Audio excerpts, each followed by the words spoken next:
Very good morning, students. Today's topic is P block elements. P block elements के बारे में हम पूरा डिटेल से पढ़ते हैं और देखते हैं कि उसमें कौन कौन सी चीज़ें बहुत ही इम्पोर्टेंट हैं। तो P block elements एक्चुअली हमको सबसे पहले जानना है कि P block elements में कौन कौन से ग्रुप्स आते हैं, कौन कौन से एलिमेंट्स आते हैं, पेरियोडिक टेबल में किस तरफ रहते हैं, यानी उसका पी ब्लॉक एलिमेंट्स के बारे में जो है हम जनरल इंफॉर्मेशन लेते हैं। तो जनरल इंफॉर्मेशन क्या है? जनरल इंफॉर्मेशन हमको लेना है। तो जनरल इंफॉर्मेशन में सबसे पहले हमको देखते हैं कि ये पी ब्लॉक एलिमेंट्स एक्चुअली है क्या। अगर हम इलेक्ट्रॉनिक कॉन्फ़िगरेशन करते हैं, इलेक्ट्रॉनिक कॉन्फ़िगरेशन अगर हम कर रहे हैं, अगर लास्ट इलेक्ट्रॉन होते हैं, अगर वह p ऑर्बिटल में आ जाता है, if last electron that falls in p orbital में अगर आता है तो हम उसको पी ब्लॉक एलिमेंट्स कहते हैं। इसलिए इसको हम कहते हैं पी ब्लॉक एलिमेंट्स। ये पी ब्लॉक एलिमेंट्स हो जाएंगे। इसका मतलब है कि पी ऑर्बिटल्स में कितने मैक्सिमम इलेक्ट्रॉन्स रह सकते हैं? 6। इसका मतलब है कि इसमें जो टोटल नंबर ऑफ एलिमेंट्स हैं, ग्रुप्स जो भी रहेंगे वह कितने होंगे? 6 ग्रुप्स। इट कंसिस्ट्स, इसमें क्या रहते हैं? 6 ग्रुप्स, 6 ग्रुप होते हैं। वो ग्रुप हमारा क्या है? ग्रुप 13 से लेकर के ग्रुप 18 तक, ये जो 6 ग्रुप्स हैं वह हमारा क्या है? पी ब्लॉक एलिमेंट्स में आते हैं। इसका मतलब है कि इसी आधार पे अगर हम इसका जनरल इलेक्ट्रॉनिक कॉन्फ़िगरेशन कर दें, इलेक्ट्रॉनिक कॉन्फ़िगरेशन अगर हम करते हैं तो हमें क्या आता है? NS2, S तो कंप्लीट रहेगी, लेकिन p ऑर्बिटल में 6 इलेक्ट्रॉन्स रहेंगे तो 1, 2, 3, 1 से लेकर के 6 तक आ सकते हैं, यानी NP1 to 6। यह जनरल इलेक्ट्रॉनिक कॉन्फ़िगरेशंस। अब ये जो पी ब्लॉक एलिमेंट्स हैं ये हमारे पेरियोडिक टेबल में किस तरफ मौजूद रहते हैं?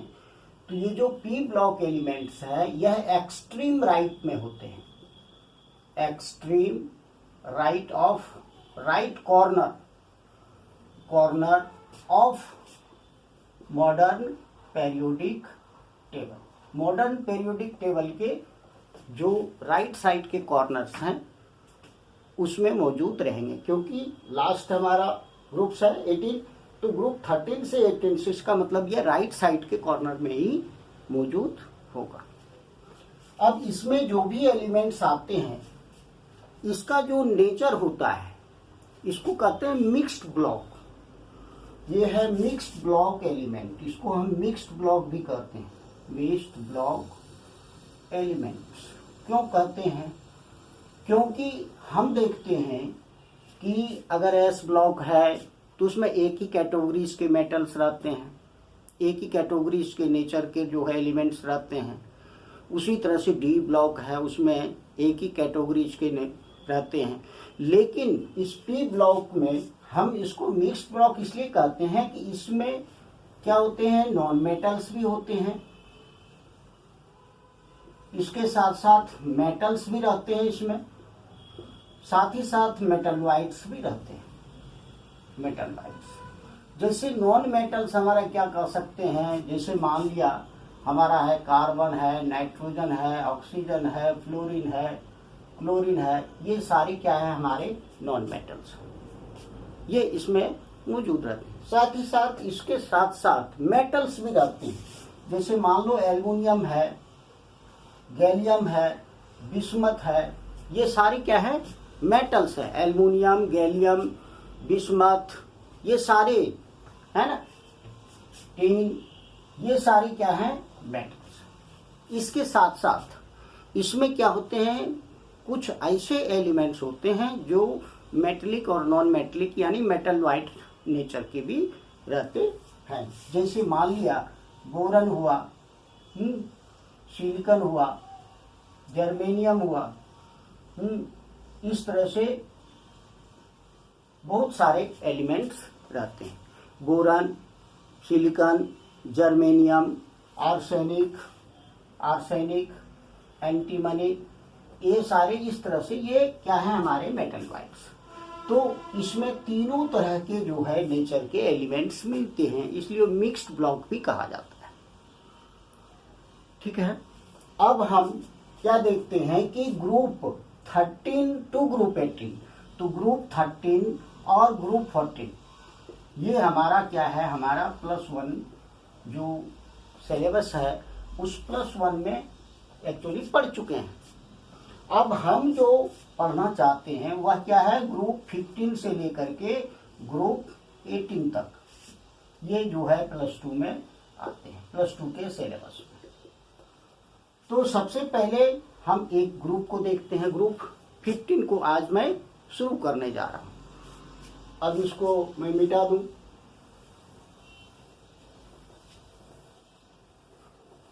अब हम ग्रुप क्या लेते हैं, 15, ग्रुप 15।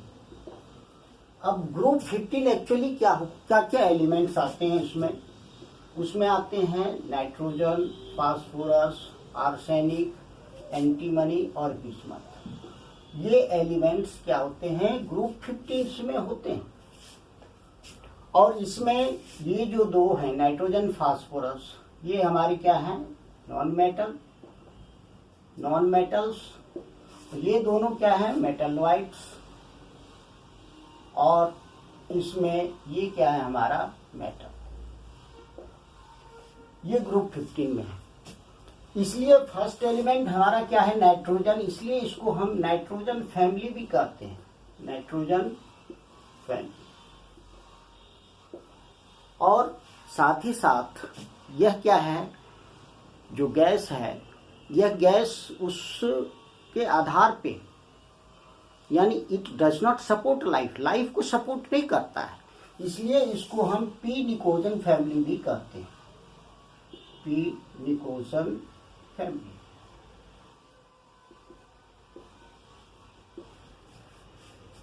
ठीक है, अब एक एक करके देखते हैं कि ये जो एलिमेंट्स हैं इसका मेन सोर्सेस का क्या है, कहाँ से ऑकरेंस होते हैं, इसका मेन सोर्सेस अब हम देखना जा रहे हैं।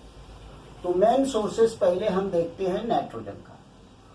इसका मेन सोर्स क्या है, एयर में ये फ्री स्टेट में रहते हैं, एयर इन फ्री स्टेट में रहते हैं। और मैक्सिमम 78% इन एयर, हवा में मौजूद रहते हैं, 78%।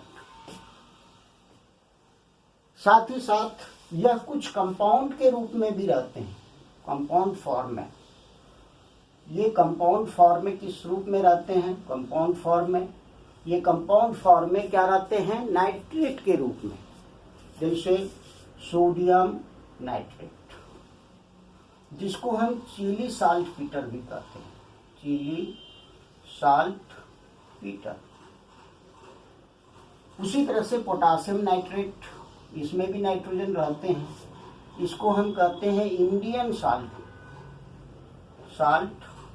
पीटर। इसके अलावे भी कुछ अमोनियम कंपाउंड्स में रहते हैं, कुछ अमोनियम कंपाउंड्स में, अमोनियम जो है कंपाउंड्स हैं, ammonium sulphate, ammonium carbonate, in ammonium compounds में भी रहते हैं। ये कुछ जो है प्रोटीन्स के, इसका जो मेन सोर्स है ये प्रोटीन है, प्रोटीन्स में भी मौजूद रहते हैं, न्यूक्लिक एसिड में भी मौजूद रहते हैं, एमिनो एसिड में भी मौजूद रहते हैं, amino acids, nucleic acids, ETC acids, इन सभी में भी नाइट्रोजन जो है मौजूद रहते हैं। तो नाइट्रोजन जो है वेरी इम्पोर्टेंट हैं और यह जो है बहुत सारे सोर्सेस में मिलते हैं और फ्री स्टेट में भी मिलते हैं।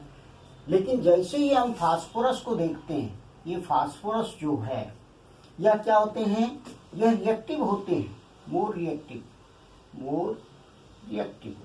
क्योंकि ये जो दो फॉर्म में रहते हैं व्हाइट और रेड, ये ज़्यादा रिएक्टिव होते हैं। इसलिए ये मोर रिएक्टिव के कारण ये किस फॉर्म में रहते हैं, कॉम्बाइंड फॉर्म में, कॉम्बाइंड स्टेट में एग्जिस्ट होते हैं।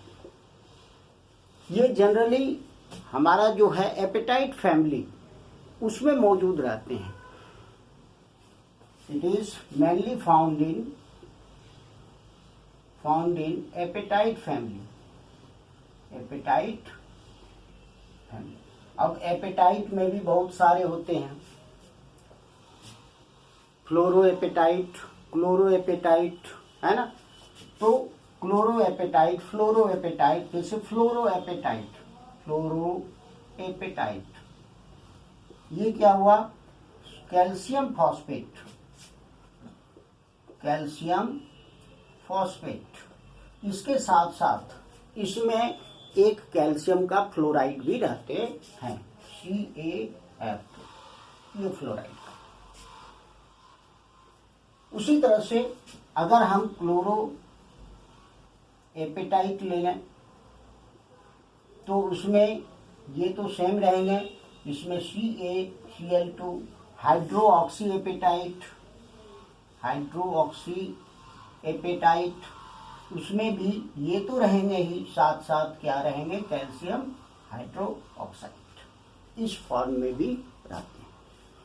लेकिन यह फास्फोरस हमारे बोन्स में भी रहते हैं, टीथ में भी रहते हैं, हमारे न्यूक्लिक एसिड में भी रहते हैं। तो यह जो है ब्लड में भी पाए जाते हैं।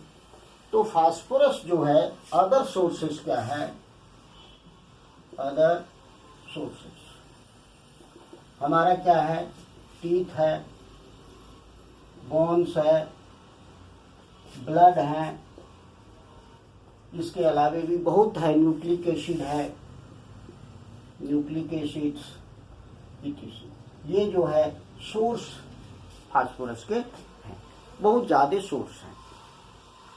उसके बाद आर्सेनिक, एंटीमनी और बिस्मथ, आर्सेनिक, एंटीमनी, बिस्मथ, ये जो हैं ये ट्रेसेस अमाउंट में रहते हैं। ट्रेसेस अमाउंट मतलब क्या है, बहुत ही कम मात्रा में रहते हैं। इन द फॉर्म ऑफ, किस फॉर्म में रहते हैं, in the form of sulphide minerals, sulphide minerals, oxides, इस फॉर्म में रहते हैं। जैसे अगर हम देखते हैं आर्सेनिक्स, तो आर्सेनिक AS2S3, एंटीमनी, तो एंटीमनी भी सल्फाइड SB2S3, इस फॉर्म में रहते हैं। उसके अलावे ऑक्साइड्स में भी रहते हैं। ऑक्साइड्स के रूप में जैसे मान लेते हैं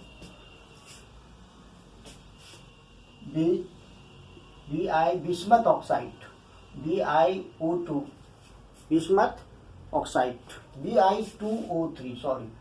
Bi2O3, bismuth oxides, antimony oxide, ये जो है ऑक्साइड्स फॉर्म में भी रहते हैं, लेकिन बहुत ही ट्रेसेस अमाउंट में रहते हैं, इसलिए जनरली इसको हम उतना पढ़ते नहीं।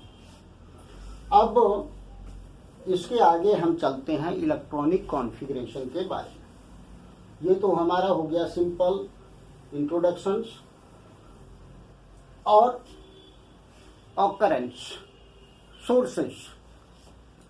अब हम नेक्स्ट में पढ़ेंगे हमारा क्या, general characteristics of this group, general trends of this group. इसके जस्ट दूसरे वीडियो में